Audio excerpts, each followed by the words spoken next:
For me, the problem that I have with kind of structural rigidity of gender roles for men and women is that they hurt men and they hurt women. They hurt both. They hurt the men who want to stay home longer with their kids. They hurt men in real physical ways, because we do have a problem in this country where women are more likely to be the victims of violence at home. Men are more likely to be the victims of violence in public. But in both, the common factor is it's men committing the violence by and large, not exclusively, but by and large. And so these rigid kind of ideas of masculinity hurt everyone. And so when we talk about feminism, when we talk about changing those structures, it's to create an equality for the benefit of everyone and to get rid of some of the things that hold everyone back. Do you want a brief response to that, by the way? Well, the first thing I would say is that I'm not anti-feminist per se. I mean, I think the idea that the world would benefit from the movement of talent from both sexes into the workplace as rapidly as possible is something that anyone with any sense should share, given the the rarity of talent and the necessity for utilizing it.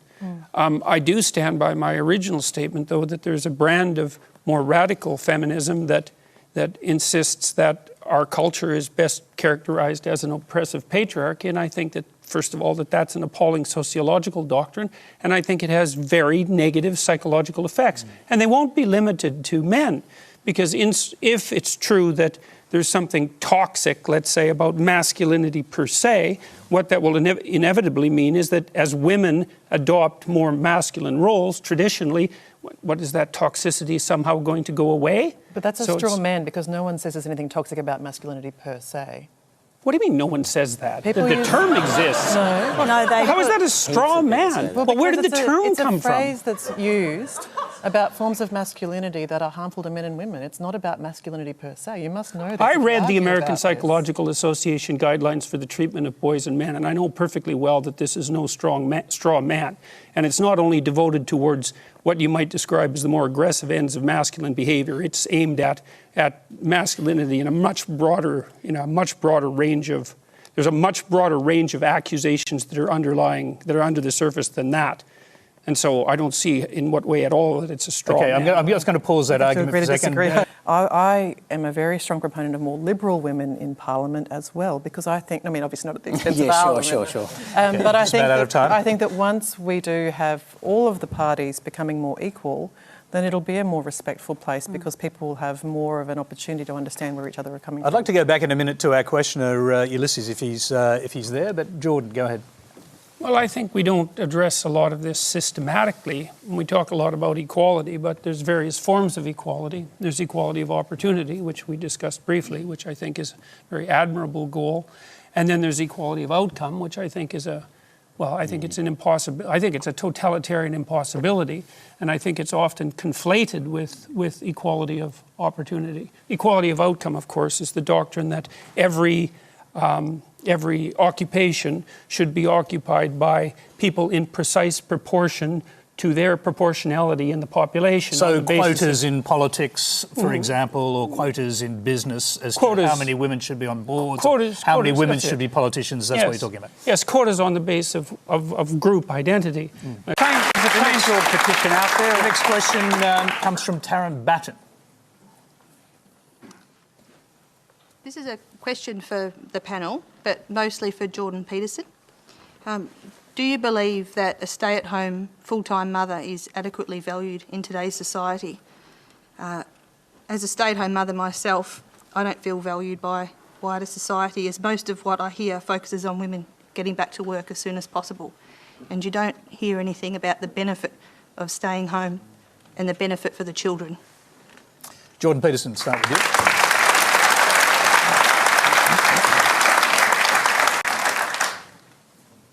Well, I certainly noticed that when my wife had small kids, and we used to go out together, and of course I had the small kids too. But it was, I stated it that way for a purpose. When we would go to restaurants and so forth together, she was often treated with less respect than she would have been had the kids not been with her, and that was very bothersome, because it's quite a sacrifice and a very useful sacrifice to have small children, and people who have them should be treated with respect. I think that we do an awful lot of lying to women in our society. And I think that's a better answer to your question, because I think the data indicates this too, that... what kind of lies do you mean, Jordan? That career is the most important thing in life and is most likely to be the case that way for men and for women. I think it is important for more men than for women, because women take the primary role for very early child rearing. But it's clearly the case, as far as I can tell, that for most people, and the statistics bear this out, that family is by far the most important commitment that people make in their lives.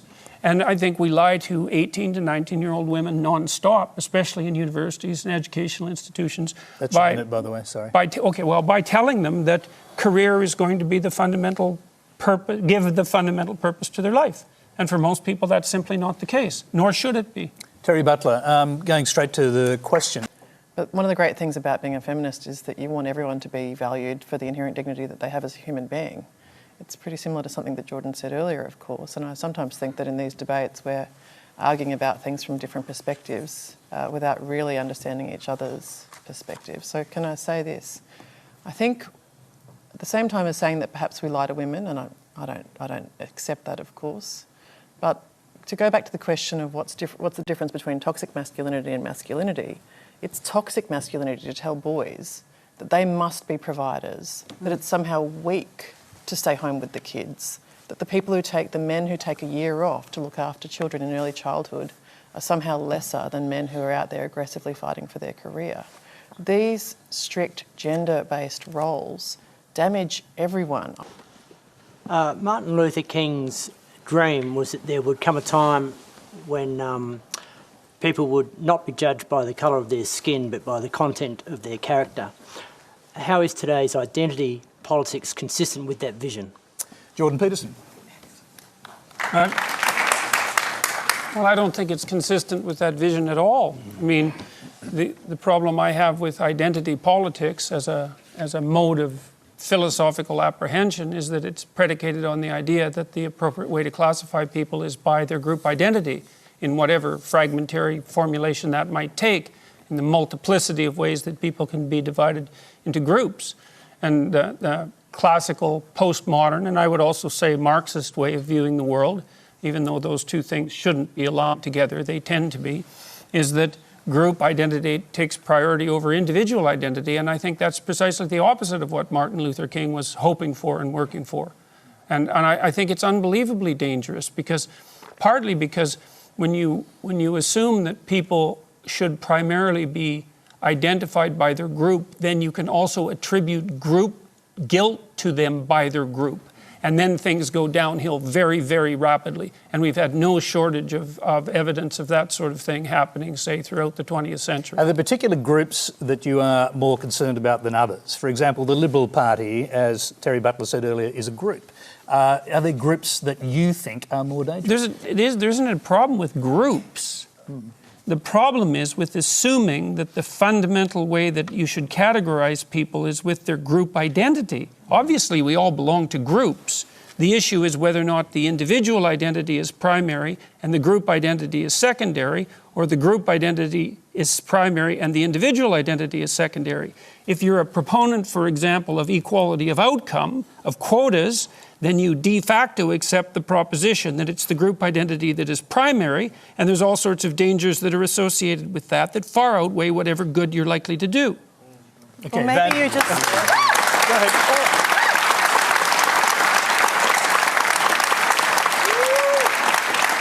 Or maybe you just think that representative democracy should be representative.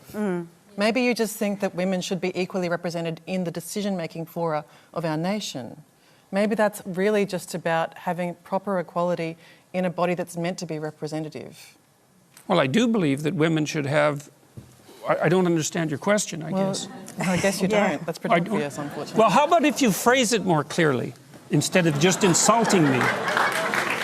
Look at it this way.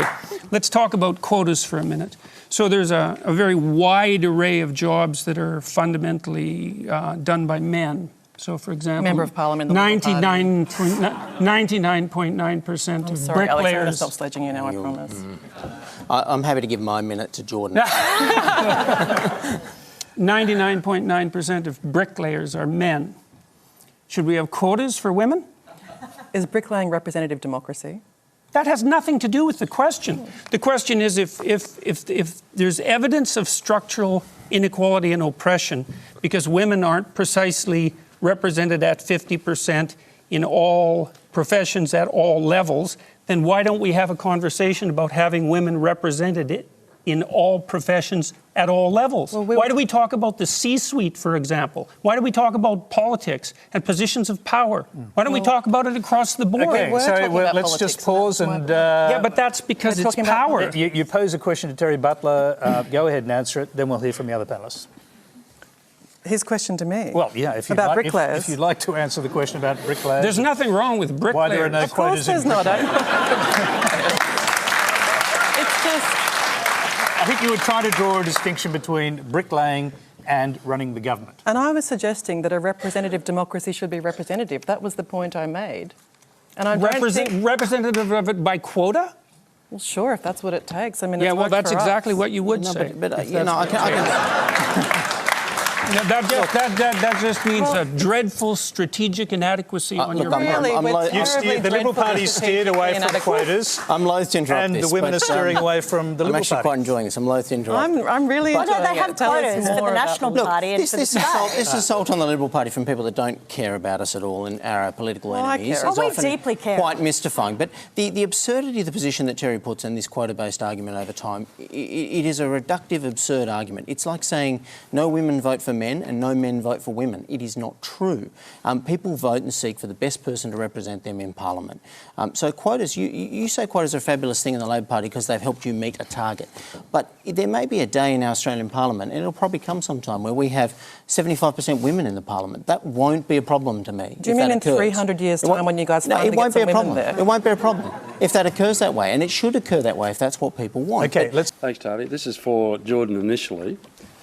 There has been an increasing trend here in Australia that anyone who has a counter view to the socialists, PC, lobby, Greens, Communist Brigade Your friend. are shouted, on national television right are shouted down, Literally, and called racists or homophobics, so that any form of rational debate is difficult, if not impossible, to now have. How can we counter this? Peter, I assume you're making exception.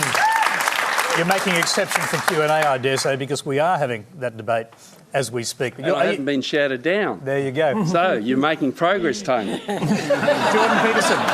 Or you're wrong. possibly you're just wrong. Jordan That is Peterson. possible. Well, look, I've been called every pejorative in the book, I think, except pedophile. But, well, I've tried to keep track of them. One day last year, I was called a Jewish shill and a Nazi the same day, which was, I guess, a high point. Your claim that if we engage in certain types of discussions, this kind of reaction emerges is absolutely the case. I mean, for at least 6 months after I made what you might describe as my initial political stance, I was swarmed by people who were using every possible pejorative to take me out so that none of my arguments needed to be taken seriously. How do we deal with that? Well, hopefully we stop calling each other cheap names. That would be a nice start, rather than addressing the issues. But I would also say a certain amount of persistence is called for. If you're mobbed on social media, a brief bit of advice by people who are doing exactly the sort of thing that you're describing, I would say 2 things. The first is be careful about what you've said and what you've said in the past, and maybe it's a bit too late for that. The second thing I would say is, if you haven't done anything wrong, do not apologize. That is your minute. And then wait 2 weeks, and it'll go away. Terry Butler. Come to you. Terry first. Go ahead. Do you accept any truth to the basis of the question from your point of view?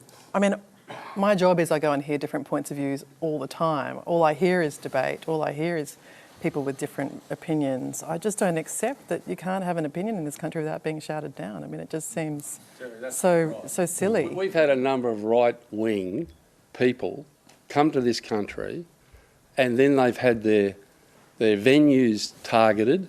They've had to leave the country because of the radicals of the left that won't let them put a point of view that's different to the socialist left. And it's getting worse. I've got a lot of grey hair. Sure. This didn't happen in this country 15 years ago. I have to say I've got a lot too, but it's pretty well dyed in my case. We have right here on national television tonight Professor Jordan Peterson, whom you might know is a figure of some controversy, and I say that with respect. I don't mean it in a pejorative way, but is a figure of some... Sounds a little pejorative to me. Is a figure of some... Especially given the company that you put me in.